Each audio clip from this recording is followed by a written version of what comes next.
President Trump is previewing a meeting with GOP leadership today as he looks to push ahead with his legislative agenda. The president tweeted, quote, "Big meeting today with Republican leadership concerning tax cuts and health care. We are all pushing hard, must get it right." But as Rebecca Shabad of CBSNews.com points out, those are not the only issues on lawmakers' minds. She writes, quote, "Congress's next few months are likely to be filled with drama as lawmakers face tackling the debt ceiling, negotiating a new budget deal to lift limits on government spending, and trying to head off a government shutdown this fall." And CBSNews.com political reporter Rebecca Shabad joins us now from Washington. Rebecca, thanks for joining us. So let's begin with the debt limit. Take us through the debate going on right now on Capitol Hill. So basically, the bulk of Congress's agenda the rest of the year will not only focus on just tax reform and health care, as you mentioned, the president tweeted this morning, but it will focus on staving off defaulting on the nation's debt, preventing a government shutdown, and preventing government spending cuts from taking effect this fall. Basically, what will have to happen is Congress will have to address the debt limit. Treasury Secretary Steve Mnuchin a few weeks ago called on Congress to raise the debt limit before they leave for their annual August recess. That may not happen. They've been able to buy some more time for themselves in previous years and address it later in the fall, but at this point, there's a lot of uncertainty right now.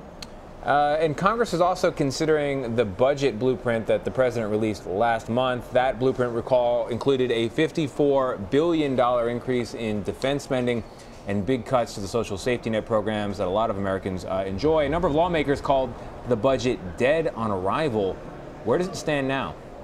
Exactly. A lot of lawmakers have said it's dead on arrival. However, many Republicans do agree with President Trump that there does need to be an increase in defense spending. They need to spend more on the military. And not many Republicans agree that with Democrats that there need to be increases as well for domestic programs such as to the NIH, the EPA, and other programs. However, what will have to happen is if Congress does not reach another bipartisan budget deal, as they have twice in the last few years, then spending cuts will take effect this fall.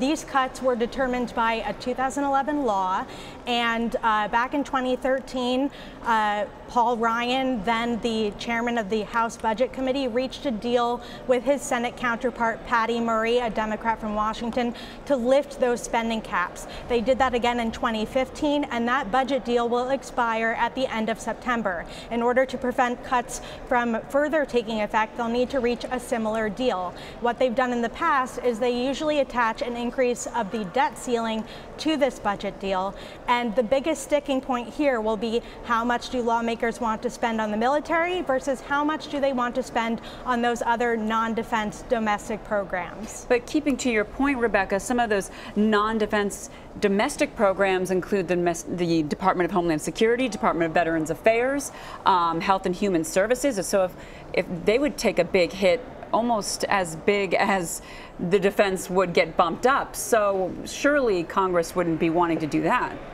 Exactly. Now, I did speak to Senator John McCain, the chairman of the Senate Armed Services Committee, who did say that his priority right now is a bipartisan budget deal that focuses and prioritizes defense spending.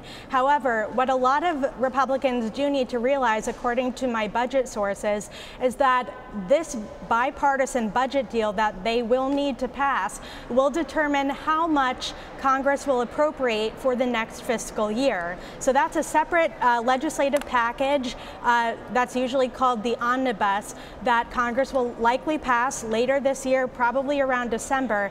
And Republicans need Democratic votes for that legislation in the Senate. That means that Republicans also need Democratic votes in the Senate for this bipartisan budget deal. That's why it has to be bipartisan. All right, Rebecca Shabad of CBSNews.com. Rebecca, thank you very much. Thanks for having me.